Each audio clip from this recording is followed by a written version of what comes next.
Well, folks, thanks for tuning in today, joining the growing number of people in Canada and the US who are tuning in, either watching or listening to the podcast, because I'm trying to give you what's behind the scene on the main stories that matter today, maybe save you hours of doom scrolling, and you can jump from my podcast here onto the areas of interest that jump out at you as you're listening. Well, I'll depart a little bit and go straight to kind of a low-level but high interest possible romantic item. Jack Hughes, as you know, who's the star player from the United States, he got his teeth smashed out in the game by a Canadian player, unfortunately, who smashed him in the mouth with a stick. And now it's coming to light that actually he has been maybe or maybe not rumored to be having, let's just say, a relationship, friendship, maybe more, with Tate McRae, who is a quite well-known Canadian songwriter and singer. And, one of her top songs being Greedy, getting a lot of attention. So with the rumors that are going on, which are, kind of happens a lot in celebrity circles, but really disappointing to see some Canadians out there online commenting, going after Tate McRae, calling her a traitor and saying this is just terrible that she likes this Jack Hughes, the American who won the game for the U.S. You know what, Canadians, not all Canadians, but those of you who are putting up that ridiculous low brain type of comment, get a life. Two people liking each other and you're going all berserk because you think she's some kind of traitor. Really not the kind of language that should be used by Canadians who walk around saying that we are superior to the rest of the world. So let's see where that kind of develops. Other thing that I don't know if you noticed, as soon as I saw when the medals were being handed out, and of course, it was a very tough moment. We're watching the hockey U.S. and Canadians, and the Americans getting their gold medals, all happy. Pretty sad day for the Canadian guys getting the silvers. And then comes along that official, and he's handing these little stuffy toy animals to these athletes who are standing there at a pretty tough moment in their lives. And actually, those stuffy animals, the animal being represented there is called a stoat. It's kind of like a weasel that lives in the northern climates. They say even in Canada, but across Europe and the northern climates. And the weasel's name are Flo and Milo. And apparently they change colors during the various seasons. It's just, I don't know. It just seems kind of silly. By the way, it's off the charts now, of course, in terms of people trying to order them and get them.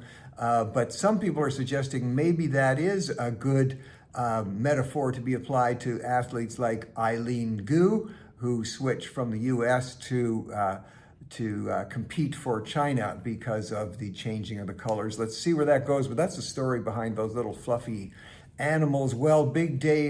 You want to be watching the television or you're on your device, because President Trump will be appearing to give his State of the Union address. That's huge coverage.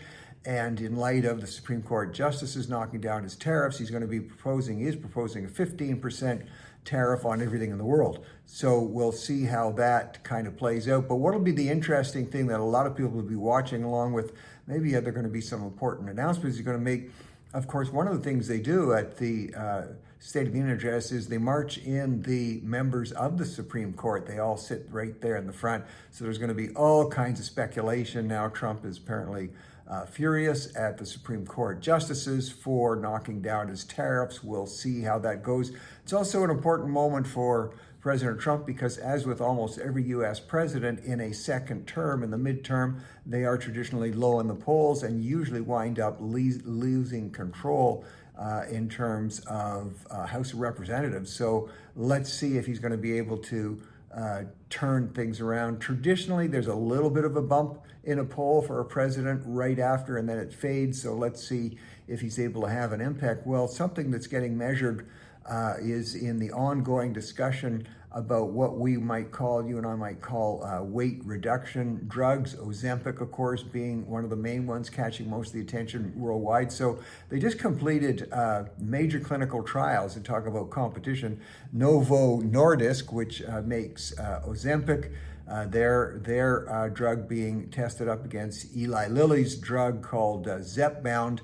And Zepbound stocks are going up because it outperformed Ozempic. But I think what's really important to notice here, when you look at it, The Ozempic trial showed over about a year and a half, 23% weight loss, 23% in overall weight. That's not 23% of people. That's mean people are losing 23%, whereas weight, in terms of overall weight loss of body mass, 25.5% for Zepbound. So Zepbound stocks, or Eli Lilly's stock, that's the company, going up. But just think about it. Both of those are huge and impressive. You might want to say 23% loss of weight, 25.5% loss of body mass over a period of a year and a half. So we'll see if that what happens there, and if the Eli Lilly product continues to go up. Well, what the courts do and what they decide really does have and can have huge effects, because since the Supreme Court knocked down the tariffs put in by President Trump, you've got a couple of jurisdictions across the U.S. now. Boulder County in Colorado has launched an attack, I guess you would say, on the entire oil and gas industry, saying that it has polluted and harmed the atmosphere. And a state law or a federal law came into effect from the Trump administration to block that, to block them being able to sue oil and gas companies. But now the Supreme Court says they will listen to it. They will hear the arguments from the Boulder County. That's going to be huge. Everybody will be watching, because it'll be like depending how it rolls out, it'll be like the monumental rulings against the tobacco industry years ago, resulting in billions and billions of dollars of payments being made. So that's going to be coming to the Supreme Court. FedEx is already suing. They've launched, they are suing all the tariffs that they had to pay. They say they want back. The U.S. administration is saying no, they don't have to pay that back. That was a result of a law that was in place, and that's the way it goes. But that also could be huge if FedEx, it'll go all the way to the Supreme Court, but if FedEx wins, you can just have, it's almost beyond imagination what the reparations would be if the tariffs had to be paid back. And the Trump administration is making the case that even if they did have to pay them back, the results of trillions of dollars of manufacturing moving back to the states would counteract that. We'll see how that goes. You can't have a day without more news about the Epstein files. And the list just gets longer and longer in terms of people who are having to resign positions and give up, their standing in terms of the public. Dr. Peter Attia, I don't know if you ever watched this on CBS, but he's kind of like their longevity guru. He's the doctor they bring in to talk about how to live longer. When Barry Weiss moved back to CBS, she brought him along. He's was seen very credible. A lot of people, millions and millions, watching what he says. But it's revealed that he has mentioned and had correspondence with Jeffrey Epstein over the years, up to 1,700 times. So long-going conversations there, and even after Epstein had been convicted for sex-related charges, especially most of those focusing with minors, if not all of them with minors. The filmmaker, Nicholas Jarecki, very famous filmmaker, he is now scrambling because lots of emails coming forward with what the relationship he was having with Epstein. And one, he's saying after Epstein was allowed to go home and be under home arrest, he was saying things like, "You crazy cat, I can't wait to see you, can't wait to come over there." Peter Mendelsohn, a top diplomat from the United Kingdom and close friend to Keir Starmer, who's the Prime Minister, the Socialist Prime Minister of Great Britain, in real trouble. The Prime Minister has booted him now, and not a lot of correspondence with Epstein, but it's kind of like a couple of others that have emerged, as with former Prince Andrew. It's they're not going after him. The police didn't arrest on anything sex related. It was that they've been charged with giving secrets, state secrets, trade secrets, stock investor secrets to Epstein.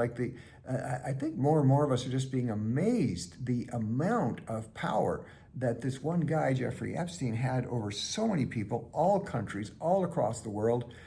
So big announcement there, and more pictures now and more correspondence between Epstein and people like Bill Gates, Woody Allen coming up there very predominantly. Steve Bannon, former advisor to President Trump, is now scurrying, and they say he's going to be coming up with his own documentary.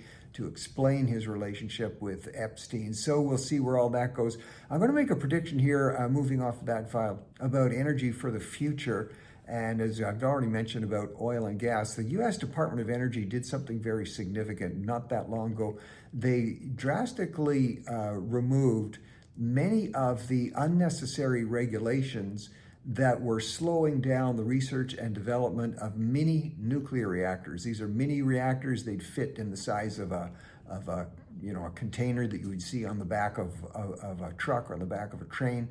And on these mini reactors, what the company who was working on them was saying was, look, even if a bomb hit one of those reactors and exploded it, because they're so small, the radioactive effects would be quite minimal. And so what they've done is reduce the regulatory slowdown from 10 years to get one of these things approved to about 45 days.